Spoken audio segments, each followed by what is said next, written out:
For our team, I thought Jeff's guys were a lot harder playing than our team.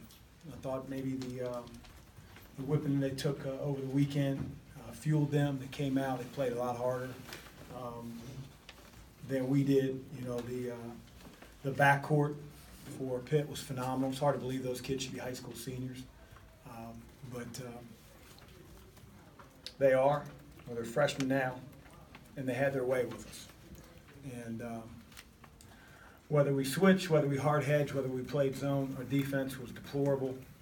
And until our team plays with a little bit more dirt under its fingernails instead of playing the way we did tonight defensively, then we'll get more ass kickings in this league. Chris, what did they show you down 13 with 5.5 to go, though, to get back and at least force the overtime?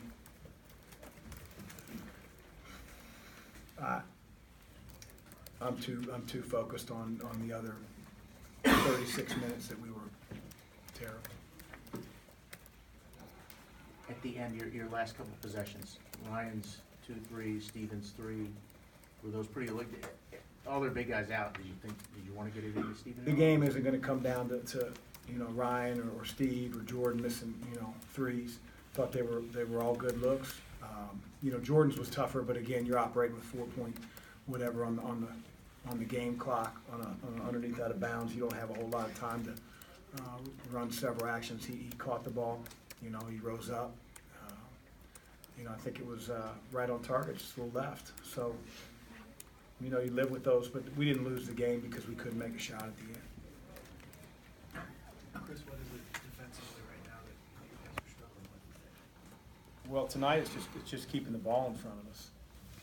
I mean, we have guys that just right now struggle to keep the ball out of the lane. You know, guarding, you know, one-on-one individual players. You know, we elected to switch the ball screens in the beginning of the game, and you know, McGowan's got going. We either played with no hand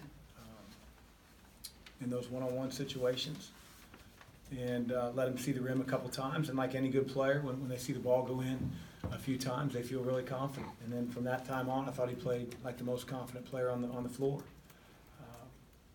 You know, we went to hedge and ball screens, and our guards were going under, and they were supposed to go over. So again, sometimes when you do several different things to combat a team, you do them all poorly, and that's exactly what happened to us tonight. It's been a long time since Pitt won a game in this league. Guys that came back from your program last year had success against them last season as well. Do you think there was anything of them overlooking Pitt at all? I don't know. I wasn't here last year. I didn't talk about last year. I mean, maybe you'd have to ask them that. You know, we had a lot of respect for Pitt coming in. I know our coaching staff did.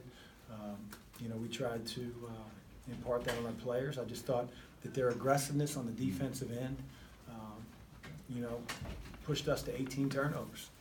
And it's hard to win on the road when you throw the ball to the other team as often as you throw it to your own team.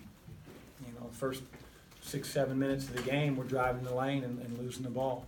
And good teams don't do that. Chris, do you feel like with 5 minutes left in the first half, they switched over to that zone look? You go 1 of 9 shooting. From there, they go on a 14-4 run. Did that kind of change the complexion of this game? Not having an answer for that? I don't know about not having an answer. I'd have to go back and see, you know, where our miscues were offensively. You know, I can't remember all the way back to the end of the first half. I know we had a couple turnovers that, again, whether they were man or zone, you have 18 of them. You're giving them away in any type of defense they're playing. So it doesn't give you an opportunity to score.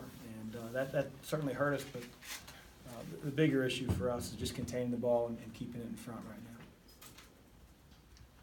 How do you get better at that? That's a good question. We got to figure it out. What did it seem like started to go right for you guys, Chris, in those final few minutes, or when y'all were able to force overtime? What went right? Yeah. Well, I thought we generated some open looks. Thought we were aggressive. We got out in transition a few times and got to the rim. You know, their zone gets really wide, and I think instead of playing around it, you know, we played in it and through it, and then that opened up some shots that a few of our guys made. But, you know, we went on the little run, we finally got a few stops. Nothing to write home about, but we actually got some defensive stops in a row. And again, that's what allows you to get back in games on the road. But we couldn't do that enough, or didn't do it enough, to put ourselves in a position where we won the game. One more, anybody? What can you do to combat the turnovers going forward? Or do you not expect it to be as much of an issue, or just something that you felt like was just contained to tonight? Well, we haven't been a team, we haven't been a high turnover team. But I'd also say we haven't played a ton of true road games that teams pressure a lot. You know, Seton Hall a little bit. Indiana's not a out in the passing lane, pressure the ball type team. Pitt was. We talked about it, but talking ain't teaching, and we turned the ball over way too much. But again, we have some guys that you know, are inexperienced, and hopefully they learned a hard lesson here tonight. Thank you, Coach.